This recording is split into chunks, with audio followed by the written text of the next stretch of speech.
आणि आता दिवसभरातल्या मोठ्या टॉप 9 बातम्या। ढाकणे पिता पुत्राविरोधामध्ये अॅट्रॉसिटी पॉक्सो अंतर्गत गुन्हा दाखल। खोक्या भोसलेच्या भावजेकडून 4 जणांविरोधात तक्रार दाखल करण्यात आली होती। वेगवेगळ्या अंगाने तपास सुरू आहे, तर आमच्यावर खोटा गुन्हा दाखल। ढाकणे पिता पुत्रांनी आरोप फेटाळले। पृथ्वीराज पाटलांवर बलात्कार प्रकरणी गुन्हा दाखल। लग्नाचं आश्वासन देऊन वारंवार बलात्कार, पीडित तरुणीला गर्भपात करण्याचाही भाग पडल्याचा आरोप। चारकोपचे विभाग प्रमुख लालसिंग राजपुरोहित यांना पक्षातून निलंबित करण्याचा निर्णय। शिवसेनेच्या प्रवक्त्या शीतल म्हात्रेंनी दिली माहिती। एका मराठी कुटुंबाची फसवणूक केल्याचा राजपुरोहित यांच्यावर आरोप आहे।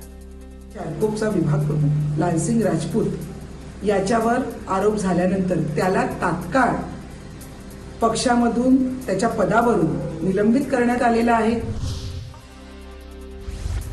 राजपुरोहितची कांदिवलीमध्ये टोळी असून राजपुरोहितबद्दल मी एकनाथ शिंदेंसोबत बोलले असल्याची अंजली दमानी यांची प्रतिक्रिया।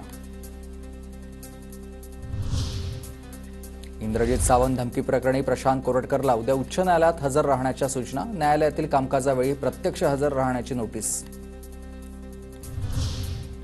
प्रशांत कोरटकरचा जामीन रद्द करण्यासाठी राज्य सरकारने प्रयत्न करावे। नागपूर कृती समितीतर्फे मुधोजी राजे भोसले यांचं फडणवीसांना पत्र। संभाजीराजेंचा अपमान केल्यानं अनिल परबांवर देखील कारवाईची मागणी आहे। नागपुरात तरुणीकडे पाहून तरुणांना अश्लील भर रस्त्यात अश्लील हावभाव केलेल्या तरुणाला नागपूर पोलिसांकडून अटक। सेंट्रल जेल आणि नेरी परिसरामधली धक्कादायक घटना आहे।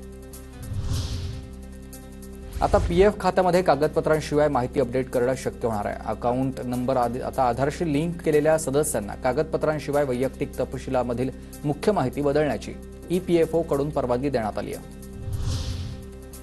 महिलांच्या बँक खात्यावर बुधवारपर्यंत 2 महिन्याचे 3000 रुपये एकत्र जमा होणार। फेब्रुवारी आणि मार्च या 2 महिन्याचे एकत्रित पैसे देण्याचा सरकारचा निर्णय।